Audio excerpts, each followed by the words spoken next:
শেখ হাসিনা রাজনৈতিক নেতার সর্বোচ্চ আসন থেকে ফাঁসির দণ্ড। আন্তর্জাতিক সংবাদ মাধ্যম বিবিসির ভাষ্য হচ্ছে, এই রায়ের ফলে তার রাজনীতিতে ফেরা এমনকি নিকট ভবিষ্যতে দেশে ফেরার সুযোগও কমে গেল উল্লেখযোগ্যভাবে। ক্ষমতায় থাকতে শেখ হাসিনা জোর গলায় বলতেন উন্নয়নের ফিরিস্তি, কিন্তু বারবার অস্বীকার করে গেছেন ভোটাধিকার হরণের অভিযোগ। সবশেষ ছাত্র জনতার আন্দোলনে কেঁপে ওঠে তার ভিত।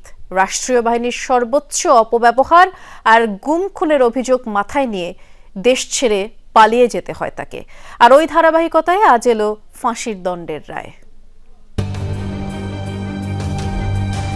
অনেকের কাছে স্বৈরাচারের প্রতীক শেখ হাসিনা, কারো ভাষায় ফ্যাসিস্ট, আবার সমর্থকদের কাছে তিনি উন্নয়নের কর্ণধার।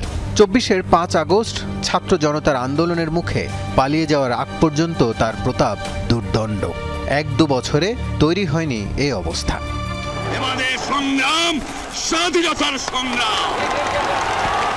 পিতা শেখ মুজিবুর রহমানের কন্যা হিসেবে হাল ধরেছিলেন ছিন্ন ভিন্ন আওয়ামী লীগের।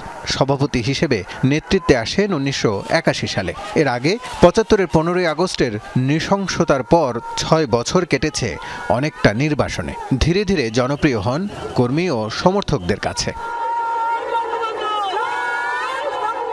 এরশাদ বিরোধী আন্দোলনে ছিল জোরালো অবস্থান।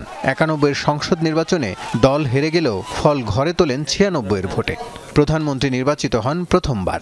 এক মেয়াদ পর ২০০৮ সালে নিরঙ্কুশ জয় পেয়ে আবারও ক্ষমতায় আসেন শেখ হাসিনা। ২০০-র বেশি আসন অসীম ক্ষমতাধর করে তোলে আওয়ামী লীগকে। সংবিধানে কাটাছেঁড়া আর বলয় তৈরি করে ক্ষেত্র তৈরি করেন দীর্ঘমেয়াদে থাকার। সময়ের সঙ্গে সঙ্গে রাষ্ট্র হয়ে ওঠে প্রধানমন্ত্রী তথা শেখ হাসিনা কেন্দ্রিক। যে আওয়ামী লীগ কখনো পালায় না, আওয়ামী লীগ জনগণকে নিয়ে কাজ করে।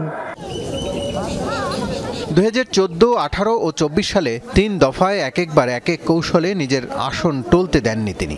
কখনো বিনা প্রতিদ্বন্দ্বিতায়, কখনো রাতের আধারে, কখনো নিজের মধ্যে প্রতিযোগিতার নাটকীয় জয় আরও সাহসী করে শেখ হাসিনাকে।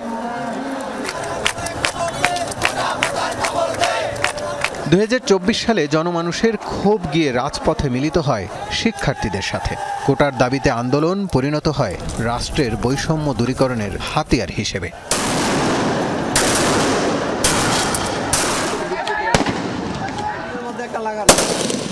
সরকারি নির্দেশে আইনশৃঙ্খলা রক্ষাকারী বাহিনীর মুহুর্মুহু গুলি বাড়িয়ে দেয় বিক্ষোভের মাত্রা।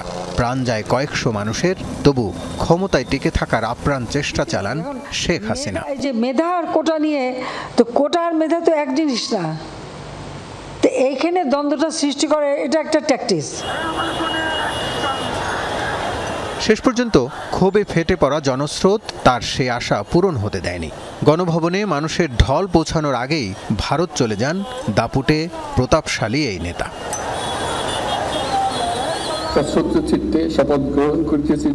অধ্যাপক ইউনূসের অন্তর্বর্তী সরকার দায়িত্ব নিলে শুরু হয় জুলাই গণহত্যার বিচার। বেশ কয়েকটি মামলার প্রধান আসামি শেখ হাসিনা।